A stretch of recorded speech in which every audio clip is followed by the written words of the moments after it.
Lander's arrest was denounced by a number of public officials, including many of his opponents in the Democratic mayoral primary. Political reporter Marcia Kramer has that part of the story. The video of Comptroller Brad Lander being hauled away in handcuffs by ICE agents in masks energized the Comptroller's opponents in the Democratic mayoral primary like an early morning cup of extra caffeinated coffee. They rushed to the scene to denounce the arrest and quite possibly share in the publicity. The first to arrive, Zoran Mamdani, who just days ago held a cross-endorsement press conference with Lander. ICE has no interest in the law. It has no interest in order.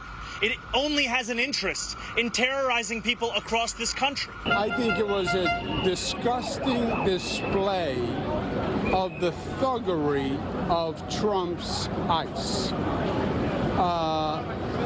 I mean, it was breathtakingly ugly and brutal. First, I just want to say to Meg and the family that we stand behind you 110%, and he didn't just talk the talk. Today, he walked the walk, and I want to praise him for that, and we should all give him a round of applause because it really matters.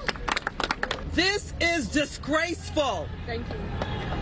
Anytime we have to continue to see families torn apart in Donald Trump's America. What happened to your America? What happened to your America? What happened to our America? This is disgusting. Let's be very clear. We are not here as candidates. We're here as New Yorkers. We're here to do what's right. Thank you. Brad asked the very clear question. You do not have a judicial warrant. Why are you here? Right. We're not going to be silent as Trump and his clowns continue to break the law. ICE has no damn business here. Marcia, let's talk specifically about how this arrest could affect the mayoral primary for Lander. Does it improve his chances?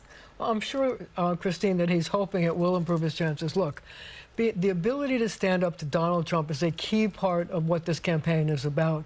And the first thing that Lander did when he came out of being arrested was to say and denounce President Trump's deportation policy. So I'm sure he's hoping that it will help him. It's definitely a key point that even Cuomo has been pointing out, who's going to stand up to Trump.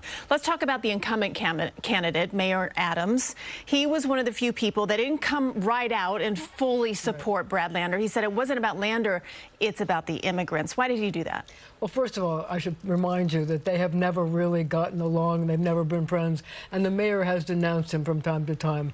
So it's not surprising that he wouldn't say it was not just about Brad Lander. But remember, the mayor has to run against him if he were to win the primary, so he doesn't want to give him any inch. City Hall sources, by the way, took pains to point out that as comptroller, the comptroller has the ability to use the law department to file suits against the federal government, and they pointed out he's never done it even a single time. All right, Marcia Kramer, thank you for your perspective.